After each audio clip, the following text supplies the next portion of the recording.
Okay, thank you so much.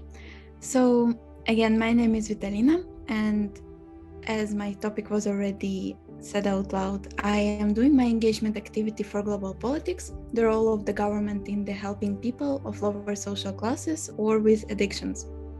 Next slide, please. So let's first, I will explain what is engagement activity. So in IBDP, in the global politics lesson, there is one of the engagement activities that we're supposed to do. It is a report for 2000 words that consists of a question. So for example, as it was my question about government. So the question is supposed to be answered with the research and engagement. The main idea of the engagement activity is that the student need to be taken out of its comfort zone and get involved into real political challenges. Next slide, please. So I took even a quote from IB Global Politics. It's an opportunity to explore the central and unifying theme of the course, people, power and politics, in practice and outside of the classroom. So this is actually one of the points in your studies when you can do something outside of the class and maybe even school, maybe even country, and go explore or try yourself in new stuff. Next slide. So why did I choose my particular question and topic? So it was actually a really interesting situation because in my high-level lesson, we needed to choose 5 minutes topic and present it in a class. And I decided to try myself in something really, really unspoken, and it's about marijuana legalization. So I tried myself, did a big research. This is really a question that has a lot of points of view. It's really arguable, and also not everyone agree, but also agree with the topic and like with the legalization.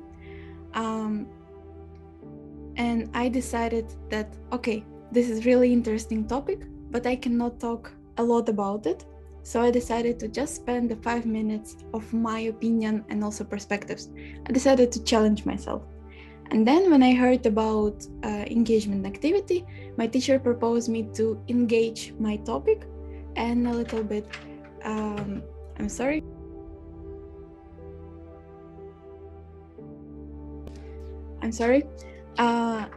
And a little bit extended to see how it actually works in real life.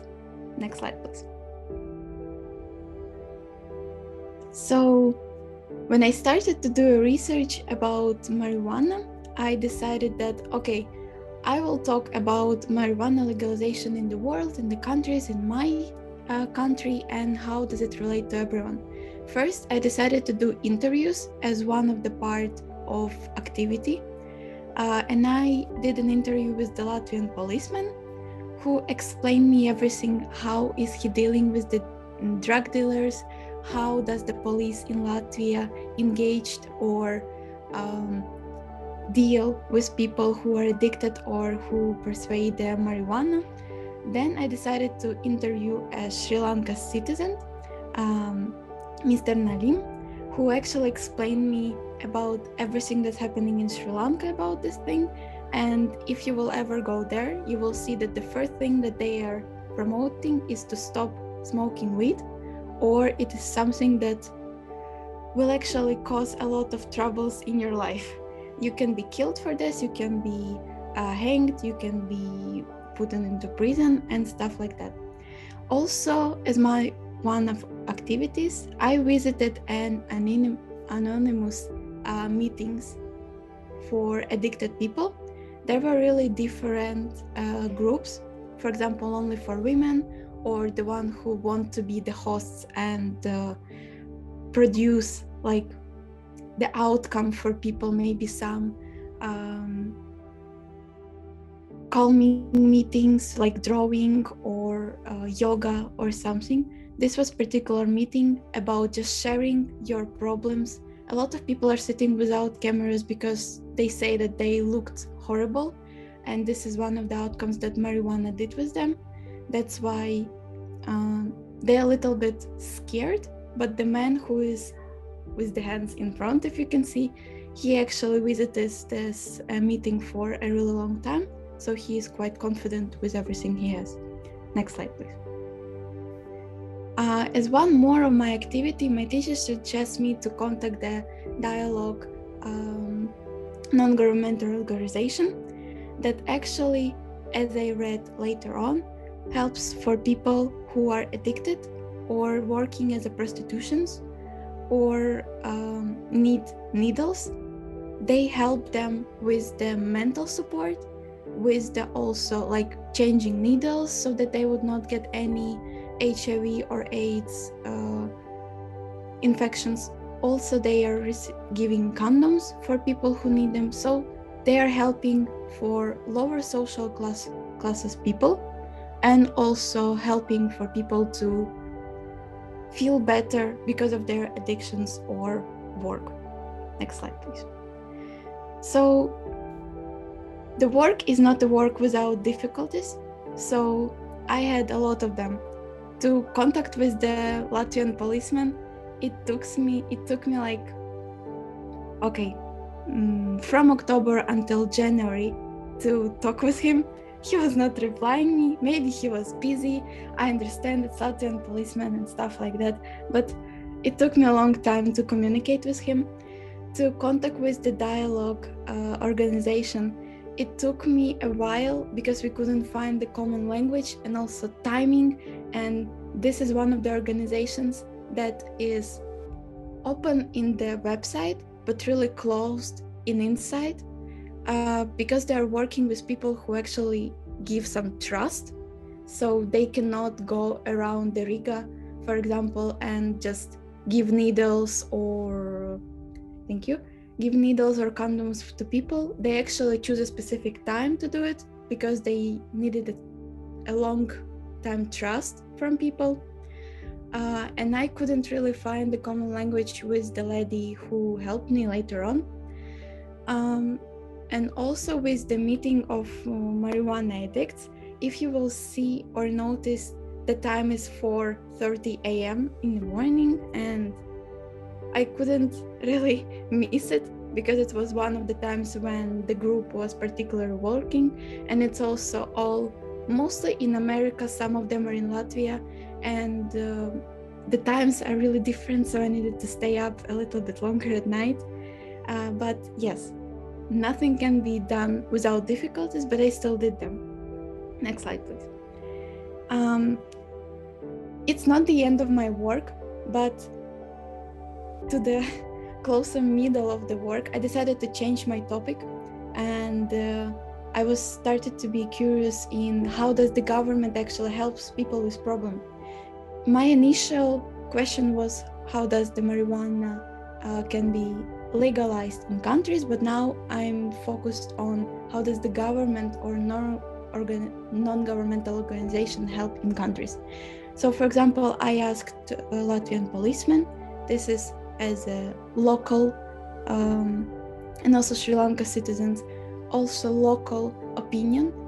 I know restrictions in Ukraine about addictions because I am commonly from Ukraine, and I see now non-governmental organization who actually also helps.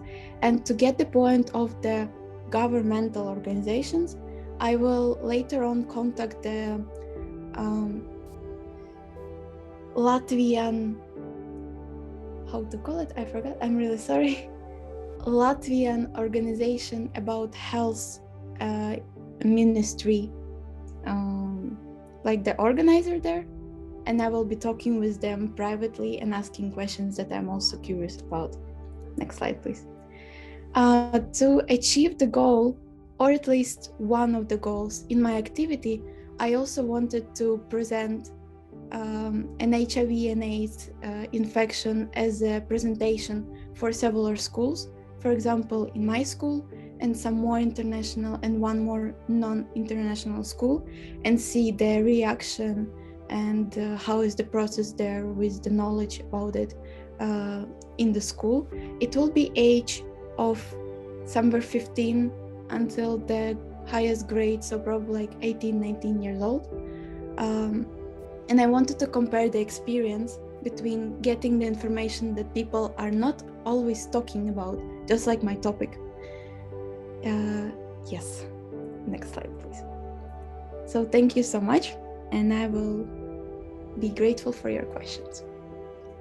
Thank you, Vitalina. That was a very interesting presentation, and I have to admit that I am impressed by the amount of work you have done to make this research and to conduct it. Also, in my opinion, it's very, very interesting and very good approach that you decided to target different perspectives, like of the policemen, of the people who are actually addicted to marijuana. So great job, thank you for that. And we have a discussion session, and the floor is given to Dr. Jo Yuli. My apologies, Jo Yuli. Yes, you're welcome to begin. Yeah. And thank you very much for your contribution. I really enjoyed your presentation. And I think your research topic is very valuable and innovative. And I believe your research will be beneficial for further research. And I actually have two questions. The first one is that, have you found any key papers that related to your work? And the second question is like, based on your work, what advice would you give to a research student entering this area? Thank you. Thank you. So about key documents or key papers. So because of the marijuana is something that nobody always talk about, and it's something that really in one places is forbidden and in other places is legalized by really small steps, it's really hard to find some initial documents, but there are a lot of legislations. Mm-hmm. And in a lot of countries they are different. For example, in Latvia, you cannot be found with the even like 1 gram of marijuana, and you will be already restricted with the police. Mm-hmm. But in some other countries, for example, in United States, already 4 states already legalized marijuana, but with the certain licenses, and also for the medical use. Mm-hmm. Could you remind me your second question, please? My second question is like, based on your work, what advice would you give to like another research student entering this area? So I would give an advice to not just open the first link or first document in a Google about such a topic, because this is one of the topics that people do not talk, and I really liked when I did a little bit deeper research and went found actual information about what is marijuana. And in my 5 minutes presentation I talked that it's actually really nice to legalize marijuana for medicine use, but from the other side it's really hard to control it because people can get out of control. Plus, I really liked to see the meeting session with the addicted people. It actually shows how marijuana disturbs people's lives and how hard it is to get out of it. And I really appreciate people who help people like that, even though it's through Zoom and maybe not everyone get from it best beneficial. But it's so appreciating that people actually care about each other like that. Thank you. Thank you, Dr. Jo Yuli. My apologies, Jo Yuli. Yeah. And we have one more question from Fleur. Yeah, Miss Fleur, please. Vitalina, thank you so much. And going back to the original, the first keynote about courage and the courage that you've shown, I'm absolutely blown away. You didn't just rely on secondary sources; you went to primary sources in a context that's very, very difficult. You showed perseverance in the process of your research. My question would be around ethics, because that was mentioned at the beginning as an important element of academic integrity. What implications do you think this kind of research has in terms of ethics? There can be a lot of answers on the question, because in general, marijuana is not really an ethical talk in general, if I will be talking only about possession of it. It's really ethical from the side of the use it in a medical way. Plus, as my research were going on, I decided to change a little bit it, as I've already mentioned, and talk about how does people help for people with addictions. And one of the things that I will say that ethical right now is me going and explaining what is it and how you should be carrying it if you already get into addiction. Plus, I talked with the non-governmental organization who will help me to produce a presentation about AIDS and HIV and addictions. And if you're already in this situation, how you should better deal with it. So there are different perspectives, as I would say. It's unethical to talk that marijuana is supposed to be legalized, but it will be ethically correct if I will be talking in which ways marijuana should be legalized, how to deal with it, and what are the outcomes if that or that. What about as a researcher?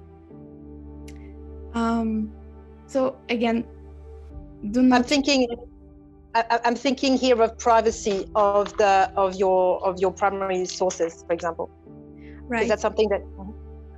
So I was not relying on any researchers as like people who are saying their personal experience, who are writing in the internet and saying, it's not really a big deal. You can go to Amsterdam, there will be everything around. Actually, there are a lot of hidden secrets that Amsterdam does not spend money on the real marijuana, and people are writing about it.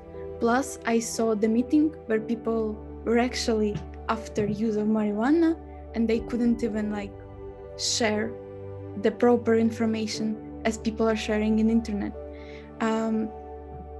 From the ethical part of research, I would say that legislation is first thing that's supposed to be done, researched on for marijuana, and then look on the other perspectives as the governmental or going into personal policeman, for example, to see not just the personal perspective of what the person think about it, but something that is already in a common way of the police station or organizations and stuff, I guess.